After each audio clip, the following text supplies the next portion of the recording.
One day, a teacher told a 14-year-old boy, "You'll never make money doing this." 20-some years later, that boy became the world's first billionaire soccer player. He reached 976 official goals and is closing in on a number no player in history has ever reached: 1,000. This is the story of the part of that boy's life most people don't know. The story of a chair thrown at a teacher, of a dorm where he secretly did squats with buckets of water at night, of nights spent crying 535 miles from home, of a transfer where he was sold for $2,000. February 1985. Madeira, a small volcanic island in the middle of the Atlantic Ocean, belonging to Portugal, in the São Pedro neighborhood of the island's capital, Funchal. The fourth child of José Dinis Aveiro and Maria Dolores dos Santos is born, Cristiano Ronaldo dos Santos Aveiro. His name has an interesting story behind it. His father named him after admiring U.S. President Ronald Reagan's performance in a movie. The name of one of the most recognized people in the world today actually carries the trace of a Hollywood fandom.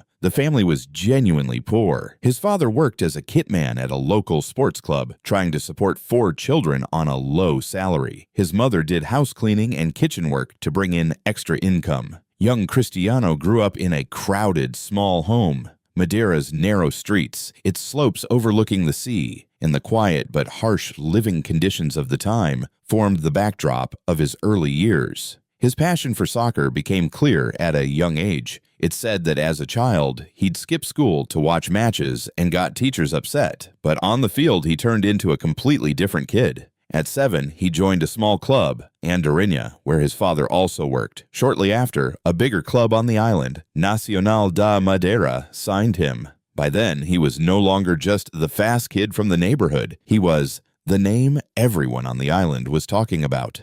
1997 marked the first major turning point in his life. The scouting network of Sporting Lisbon, one of Portugal's biggest clubs, discovered this thin, fast, determined kid from Madeira. At the time, his transfer from Nacional da Madeira to Sporting Lisbon went through for an almost unbelievably low fee, by today's standards around $2,000. It's fascinating to think about. The boy who would become one of the most valuable soccer players in the world once changed hands for a couple $1,000s. For 12-year-old Cristiano, the price of that offer was heavy. This wasn't just switching clubs, it meant leaving his island, his family, his friends, everything he knew, and moving 535 miles away to Lisbon. For a young child, that distance was enormous, not just geographically, but emotionally. This is where the least known and most difficult part of Ronaldo's story begins. At the Sporting Lisbon Academy, young Cristiano went through a very hard period of adjustment. He was constantly mocked by the other kids for his distinct Madeiran accent. The kids in Lisbon imitated the way he spoke, laughed at him,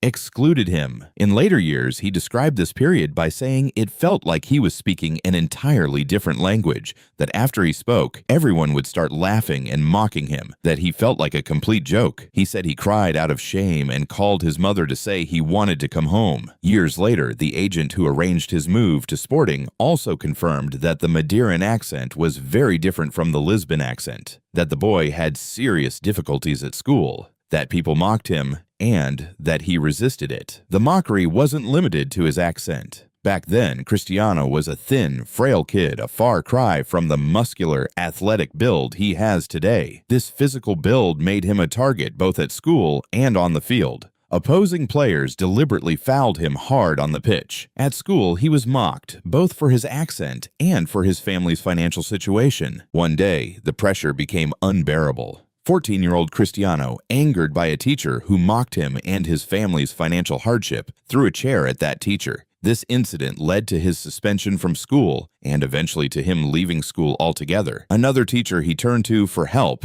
instead of offering encouragement, did the opposite, telling young Cristiano he would never make money from soccer. That statement, made to a man who would go on to become the world's first billionaire soccer player, is remembered as one of the greatest miscalculations in sports history. During this period, Cristiano seriously considered quitting soccer altogether. His homesickness weighed on him so heavily that he seriously thought about leaving the academy and going back to Madeira, but he didn't give up. Or maybe his family and coaches wouldn't let him give up. And here lies a little-known, remarkable story of determination. At the time, Sporting Lisbon's academy had a principle of not putting young players through heavy training too early. Academy officials believed that letting bodies develop naturally was one of the secrets behind their players' long careers. But small, thin Cristiano was impatient to get stronger. He reportedly told teammates that one day he'd be the best in the world. Despite it being against the rules, he began sneaking out of the dorm at night to lift weights in the gym. When the coaches found out, they punished him and put a padlock on the gym door. But Cristiano didn't give up. This time, he started doing squats in the shower using buckets filled with water. The coaches noticed this too and took the buckets away from him. So he strapped weights to his ankles and started running, even racing cars to build his explosive power. At 16, life tested him once again. Doctors diagnosed him with tachycardia, an irregular heart rhythm condition causing rapid heartbeat. He underwent a minor heart surgery, which was successful. Within days, he was back on the field.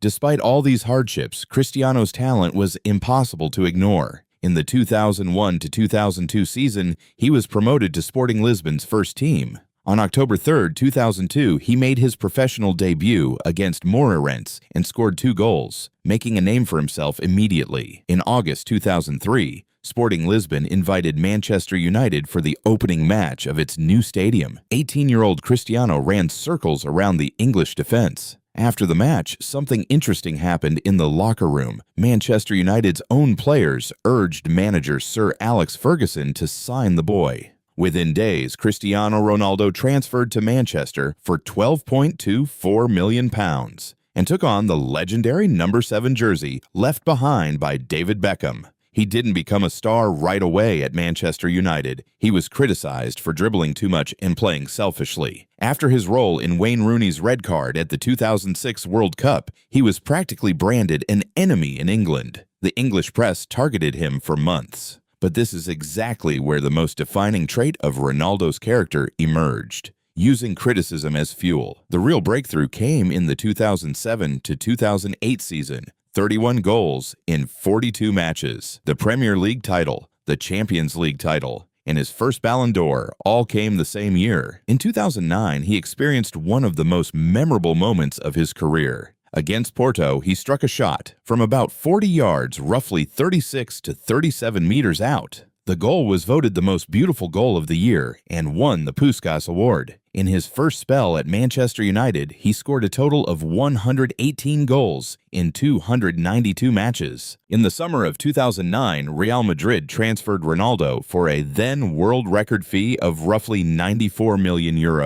A boy once sold for a couple $1,000s was now being sold for a world record fee. Over his 9 seasons at Real Madrid, he scored 450 goals in 438 matches, becoming the club's all-time leading scorer. In the 2013-14 season, he scored 17 goals in a single Champions League campaign, a record still unbroken today. He won the Champions League 4 times with Real Madrid and picked up 4 more Ballon d'Ors, bringing his total to 5, another record still standing today. He's the all-time top scorer in Champions League history with 140 goals. One of the most distinctive traits of Ronaldo's career is his long-range shooting power and accuracy. Over his career, he scored more than 130 goals from outside the penalty area, including free kicks. By the time he reached his 900th goal, an analysis found that 131 of his goals had come from outside the box, 63 of which were free kicks, roughly 15% of his total goals. In 2018, he left Real Madrid for Juventus. Over 3 seasons, he scored 101 goals and won 2 Italian league titles with the club.